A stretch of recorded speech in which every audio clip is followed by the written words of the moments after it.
Hello students, आज के इस वीडियो में हम करेंगे arithmetic progression chapter number 5 exercise 5.1 का क्वेश्चन नंबर 1। इस पर्टिकुलर वीडियो को देखने से पहले आप प्लीज इंट्रोडक्शन वीडियो जरूर देख के आइएगा। वहां मैंने अरिथमेटिक प्रोग्रेशन का पूरा बेसिक आपको समझाया है और उससे आपका कॉन्सेप्ट काफी हद तक क्लियर हो जाएगा एंड आपको ये क्वेश्चंस को करने में आएगा बहुत ज्यादा मजा। So question number 1 कहता है in which of the following situations does the list of numbers involved make an arithmetic progression and why? तो यहाँ पर हमें कुछ प्रॉब्लम स्टेटमेंट्स गिवन है, उससे हमें एक अरिथमेटिक प्रोग्रेशन खुद बनाना है और अरिथमेटिक प्रोग्रेशन मतलब एक सीक्वेंस खुद बनाना है और उसके बाद बताना है क्या वो सीक्वेंस अरिथमेटिक प्रोग्रेशन फॉलो करता है या नहीं करता है। तो पहला काम यहाँ क्या है, एक सीक्वेंस बनाना। वो सीक्वेंस हम कैसे बनाएंगे वो हम अपना प्रॉब्लम स्टेटमेंट यहाँ पढ़ेंगे और उस सीक्वेंस को बनाएंगे। अगर आप चाहें तो इस पर्टिकुलर क्वेश्चन को यहाँ वीडियो पॉज करके खुद भी ट्राई कर सकते हैं और उसके बाद आप मुझे यहाँ ज्वाइन करिएगा। The taxi fare after each kilometer when the fare is ₹15 for the first kilometer and ₹8 for each additional kilometer। मतलब पहले किलोमीटर के लिए उनको देने हैं 15 रुपए और उसके बाद हर किलोमीटर के लिए हम देते हैं 8 रुपए। तो सबसे पहले अगर आप 0 से लेके 1 किलोमीटर तक कहीं पे भी ट्रेवल कर रहे हैं तो पहला लगता है आपको 15 रुपीज और ये हो गई हमारे सीक्वेंस का पहला नंबर। ठीक है, ये है हमारा पहला नंबर। अभी ये एपी है या नहीं है ये हम बाद में जज करते हैं, पहले हम बना रहे हैं हमारे लिए एक सीक्वेंस, इसीलिए ये सिर्फ हमारे सीक्वेंस का एक टर्म है। ठीक है, तो नेक्स्ट नंबर कैसे आएगा, उसके बाद वो कह रहे हैं कि हर किलोमीटर के लिए उनको देने हैं 8 रुपए।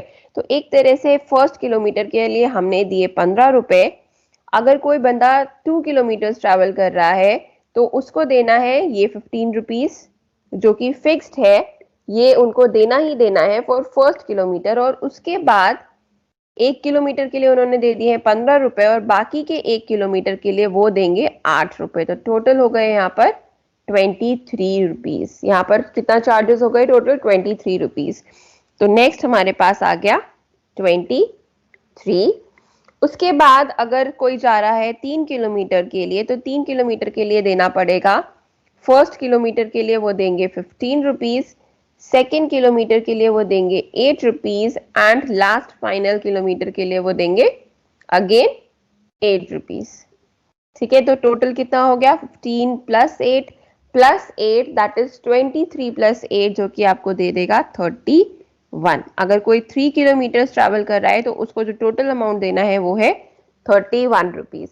सिमिलरली जब कोई 4 किलोमीटर ट्रैवल करेगा तो उसको देना पड़ेगा 15 प्लस 8 प्लस 8 प्लस 8 बाकी के 3 किलोमीटर के लिए। पहले किलोमीटर के लिए उन्होंने दिया 15 रुपीज एंड बाकी के 3 किलोमीटर के लिए उन्होंने दिया 8 रुपीज। तो ये हो गया आपके पास 39 रुपीज। ठीक है, अब हम चेक करते हैं क्या ये सीक्वेंस, और इसी तरह आप आगे के किलोमीटर्स के लिए यहाँ निकाल सकते हैं। अब हमें चेक करना है क्या ये जो सीक्वेंस हमने लिखा है ये एपी फॉर्म करता है या नहीं करता है। तो एपी फॉर्म करने के लिए सबसे जरूरी चीज क्या है कि यहाँ पर हर प्रीसीडिंग टर्म में फिक्स्ड नंबर ऐड होना चाहिए। जैसा कि एपी की डेफिनेशन कहती है कि अगर आप पहले वाले नंबर में हर बार एक फिक्स्ड अमाउंट ऐड कर रहे हो तो वहां पर वो एपी कहलाएगी, अदरवाइज वो नहीं कहलाएगी।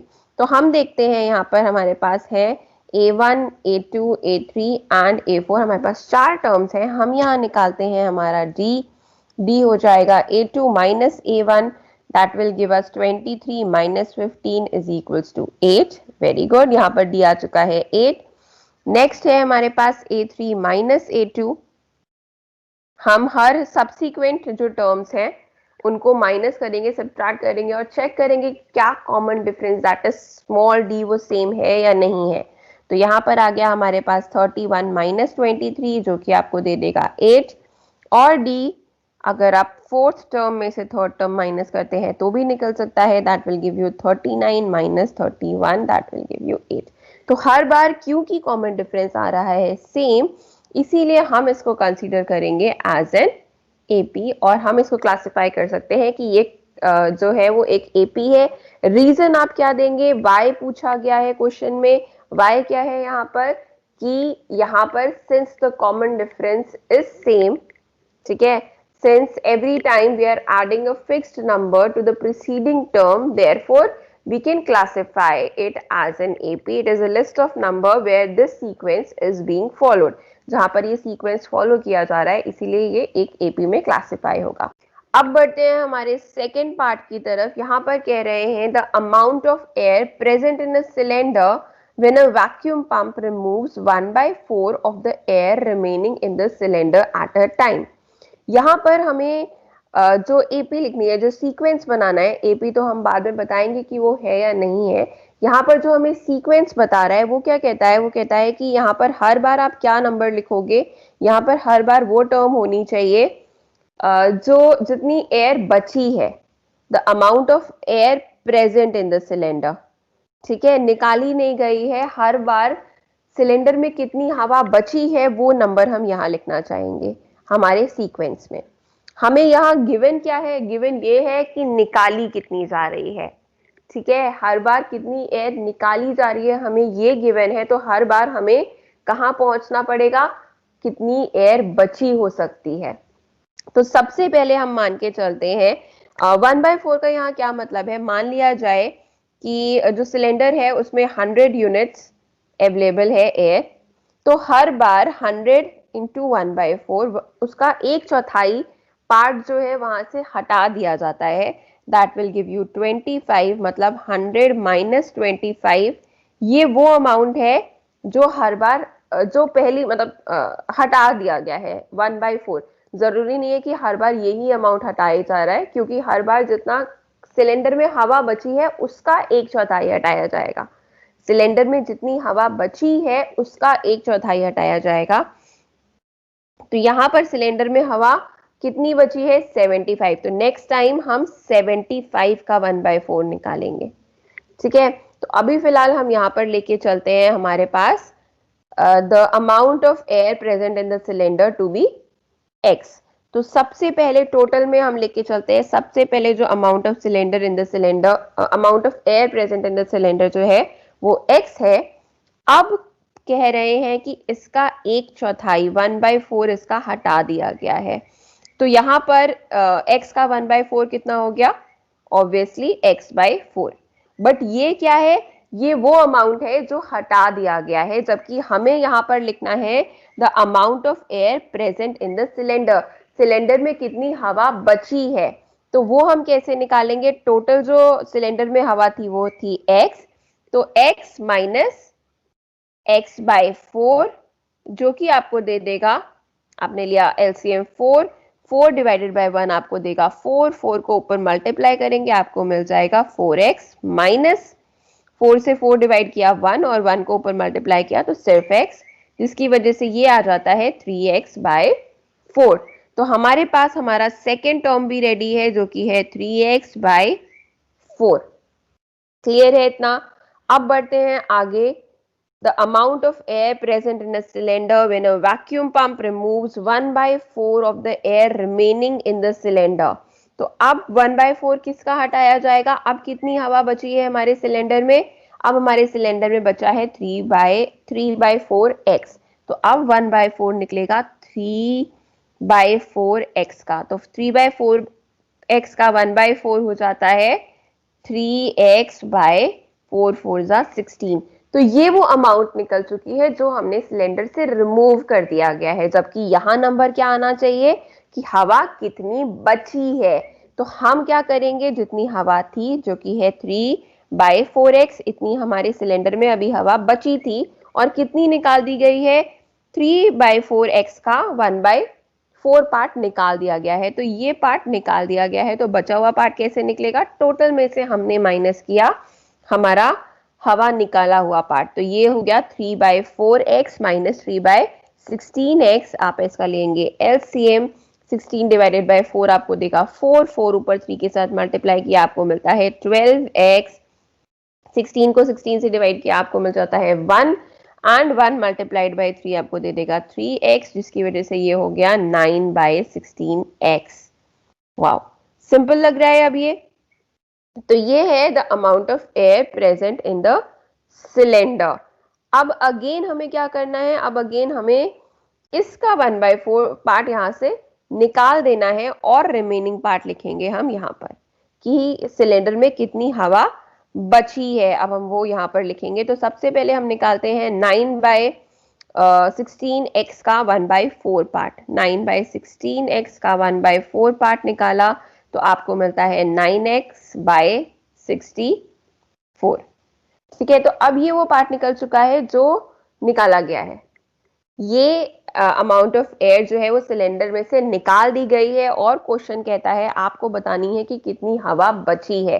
तो बची हुई हवा हम कैसे निकालेंगे? टोटल जो हवा अभी सिलेंडर में थी वो थी 9/16x। अब हम इसमें से माइनस करेंगे कि कितनी हवा निकाल दी गई है, दैट इज 9/64x। तो यहां पर आप लेते हैं LCM. 16 divided by 64 divided by 16 आपको देगा 4 मल्टीप्लाइड बाय 9 आपको दे देगा 36x। माइनस 64 को 64 से डिवाइड किया आपके पास आता है 1 मल्टीप्लाइड बाय 9 आपको दे देगा 9x, और ये आ गया आपके पास 27/64x। तो अब हमारे पास कितनी अमाउंट ऑफ एयर बची है वो भी आ चुका है। अब हमें बताना है, इसी तरह से आप आगे भी सीक्वेंस निकाल सकते हैं। नाउ अब हमें बताना है कि क्या ये पर्टिकुलर सीक्वेंस एक एपी फॉर्म करता है या नहीं। तो ये हम कैसे बताते हैं? जब हम कहते हैं द कॉमन डिफरेंस जो है वो सेम होता है तो हम कहते हैं कि ये पर्टिकुलर सीक्वेंस जो है वो एपी फॉर्म करेगा। तो ये है हमारे पास A1, ये है A2, ये है A3 एंड ये है A4।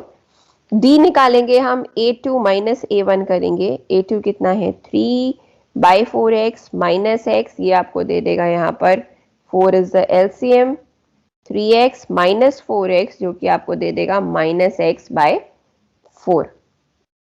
इस तरह से अगेन हम यहाँ d निकालते हैं। d हो गया हमारे पास A3 माइनस A2। दो सब्सिक्वेंट टर्म्स को माइनस करते हैं, आपके पास कॉमन डिफरेंस निकल जाता है। सो यहाँ पर A3 कितना है 9/16x माइनस A2 कितना हो गया 3/4x, that will give you, यहाँ पे हमने लिया एलसीएम, और ये हो गया आपके पास 9x माइनस 12x जो कि आपको दे देगा -3x/16। और जैसा कि आप देख सकते हो दोनों ही केसेस में d आ रहा है हमारा different, since the common difference is not same. ठीक है, it is not fixed, therefore we will not consider it as an AP. ठीक है, it will not make an AP over here. Now moving on to the next part. Next part कहता है the cost of digging a well after every meter of digging when it costs ₹150 for the first meter and rises by ₹50 for each subsequent meter. मतलब वो कह रहे हैं कि पहली जो डिगिंग है, पहला मीटर जो है डिगिंग करने का, एक तरह से वेल डिग की जा रही है, उसको बाहर निकाला जा रहा है, तो इस तरह से वो कॉस्ट ले रहे हैं कि ये जो आपका वेल है इसके पहले मीटर के डिगिंग के लिए आपको देने हैं ₹150। ठीक है, इस तरह से अगर आपने यहाँ से लेके यहाँ तक किया तो 150, और उसके बाद के हर मीटर के लिए आपको देने हैं ₹50 यहाँ पर। वो डिपेंड करता है कि आपको कितनी डीप वेल चाहिए वहां पे। ठीक है, तो यहाँ पर हमें मिलता है कि 150 हमने दिए पहले मीटर के लिए, उसके बाद के मीटर के लिए आपने कितने दिए होंगे?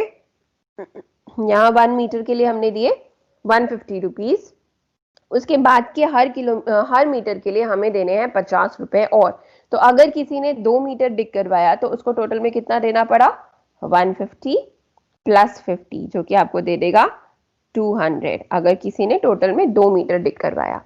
Then if in case 3 metre dig हो रहा है तो आपको देना है 150, ये 50 और ये वाला 50, तो that makes it 150 plus 50 plus 50 जो कि आपको दे देगा यहाँ पर 250 3 मीटर्स के लिए, एंड सिमिलरली 4 मीटर्स के लिए ये हो जाएगा 300 एंड सो ऑन। तो यहाँ पर हमारे पास A1 है, A2 है, A3 है एंड A4 है। A1 जो है वो सिंपली हम A भी लिखते हैं, okay, so now we need to find कि ये AP बना रहा है या नहीं बना रहा है। उसके लिए हम यहाँ फाइंड आउट करते हैं the common difference that will give you A2 minus A1, that makes it 200 minus 150 is equals to 50। Similarly हम D निकाल सकते हैं A3 minus A2 करके, that will give you 250 minus 200 जो कि आपको दे देगा अगेन 50, और A4 minus A3 जो कि हो जाएगा 300 minus 250 that will give you 50। तो इस तरह से आप देख सकते हो the common difference her case में सेम आ रहा है, and since the common difference जो है वो सेम है, इसीलिए हम इसको क्लासिफाई करेंगे एज एन AP। ये एक अरिथमेटिक प्रोग्रेशन होगा। ओके, तो हम बढ़ते हैं अब हमारे पार्ट नंबर 4 की तरफ। पार्ट नंबर 4 कहता है the amount of money in the account every year when rupees 10,000 is deposited at compound interest at 8% per annum। तो यहाँ पर हमें यहाँ पर देखना है कि हमें निकालना है यहाँ पे कंपाउंड इंटरेस्ट। और कंपाउंड इंटरेस्ट यूजुअली हम कैसे निकालते हैं? कंपाउंड इंटरेस्ट अगर आप बात करें तो कंपाउंड इंटरेस्ट का डायरेक्ट फॉर्मूला हो सकता है CI is equals to P into 1 plus R upon 100 to the power n minus 1। तो ये हमारे पास है हमारे कंपाउंड इंटरेस्ट का फॉर्मूला, जिसको अगर हम प्लेस करें यहाँ पर हमारी पहली situation the amount of money in the account every year. ठीक है, तो पहले साल के लिए यहाँ पर जो अमाउंट आ जाता है वो आपके पास आएगा 10,000 इंटू 1 प्लस आर कितना है यहाँ पर, रेट ऑफ इंटरेस्ट हमें गिवन है यहाँ पर 8%, तो ये हो गया 8 डिवाइडेड बाय 100। और कितने साल के लिए करना है? एन यहाँ पर क्या होता है कि आपको ये कितने साल के लिए डालना है, the amount of money in the account every year. जब कितना अमाउंट डिपॉजिटेड है, this is the principal P and this is the rate of interest R, और टाइम जितने साल के लिए आपको डालना है। तो अभी हमने एक साल के लिए डाला है, तो यहाँ पर हम डालेंगे 1 एंड -1। तो ये हो गया हमारे फर्स्ट ईयर के लिए। सेकेंड ईयर के लिए क्या हो जाएगा? 10,000 into 1 plus 8 upon 100 to the power 2 minus 1। ठीक है, सिमिलरली ये थर्ड ईयर के लिए क्या हो जाएगा आपके पास? 10,000 into 1 plus 8 upon 100 to the power 3 minus 1। तो जैसा कि आप यहाँ देख सकते हैं द अमाउंट जो है वो पावर्स में बढ़ रही है यहाँ पे। ठीक है, तो यहाँ पर अगर आप इनको सब्ट्रैक्ट करेंगे या ऐड करेंगे इन वैल्यूज को, तो ऑब्वियसली वो लोग यहाँ पर व्हाट डू यू कॉल,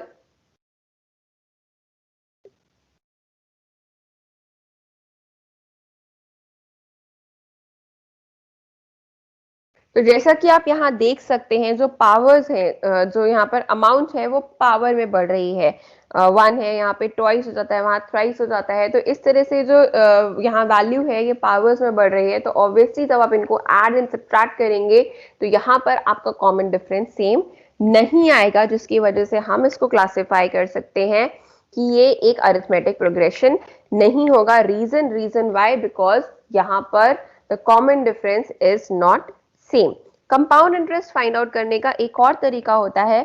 वो तरीका क्या है? वहां पर आप कंपाउंड इंटरेस्ट यूजुअली क्या कहते हैं कि जितना आपका एक साल के अंत में, एक साल के एंड में आपके अकाउंट में जितना भी पैसा इकट्ठा हो गया होगा इंटरेस्ट को मिलाकर, उस अमाउंट पे हम वापस से इंटरेस्ट देते हैं। जबकि सिंपल इंटरेस्ट क्या होता है? हर बार उसी अमाउंट पे आपको पैसा मिलता है। मैं यहाँ पर आपको एक छोटा सा डिफरेंस समझा देती हूँ। ये है आपके पास सिंपल इंटरेस्ट, ये है आपके पास कंपाउंड इंटरेस्ट। अगर हमने यही 10,000 रुपए लगाए सिंपल इंटरेस्ट पे, जो कि आपको दे देगा P into R into T upon 100, ये सिंपल इंटरेस्ट का फॉर्मूला होता है, दैट इज प्रिंसिपल। ये P इंटू आर कितना है यहाँ पर 8, इंटू टाइम हम कितना डाल रहे हैं यहाँ पर 1 ईयर डिवाइडेड बाय 100। तो यहाँ पर आप देख सकते हैं आपके पास आता है कि आपको 1 ईयर के एंड में, एक साल के एंड में आपको मिलता है 800 रुपए। अगले साल भी आपको इसी प्रिंसिपल पर इंटरेस्ट मिलेगा। ठीक है, ये 800 रुपए सिर्फ आपका इंटरेस्ट जमा हो गया, इसके ऊपर वापस आपको इंटरेस्ट नहीं मिलता है सिंपल इंटरेस्ट के अंदर। अगले साल आपको वापस 10,000 के ऊपर इंटरेस्ट दिया जाएगा। ठीक है, अगले साल आपको वापस से 10,000 के ऊपर इंटरेस्ट दिया जाएगा, तो हर साल आपके अकाउंट में 800 रुपए ऐड होंगे। तो अगर हम सिंपल इंटरेस्ट की बात करें तो ये फॉलो करेगा क्या, ये फॉलो करेगा आपका एपी, ठीक है, क्योंकि यहाँ पर हर साल आपके अकाउंट में ऐड हो रहे हैं 800 रुपए प्लस 800 जो कि आपको दे देगा 10,800। फिर अगले साल यहाँ होगा प्लस 800, ठीक है, जो कि आपको यहाँ दे देगा 11,600।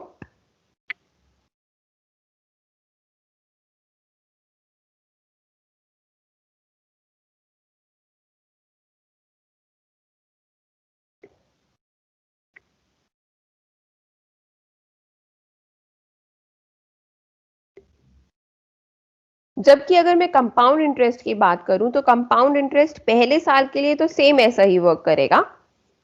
यहाँ पर आपको वो पहले साल के लिए रुपीज देगा 800, बस नेक्स्ट ईयर क्या हो जाएगा, जो आपके अकाउंट में टोटल पैसा आ गया है, पहले से पड़ा था 10,000 रुपए, इंटरेस्ट मिल गया आपको 800 रुपए, तो अब आपके अकाउंट में हो चुके हैं 10,800 रुपए।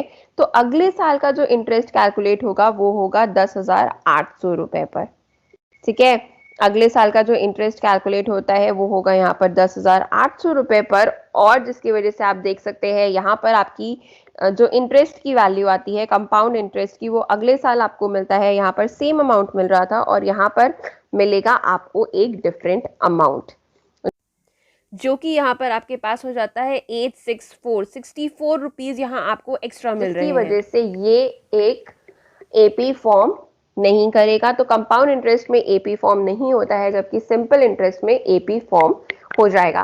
तो thank you so much students, आप मेरे साथ यहाँ तक बने रहे, स्टडी वेल, इसी तरह बहुत ज्यादा मेहनत करते रहिए। मैं आपके साथ यहाँ पर हूँ, आपको बहुत ही सिंप्लीफाइड वे में आपके सारे कॉन्सेप्ट्स क्लियर करती रहूंगी। Till then take care, stay blessed and stay connected.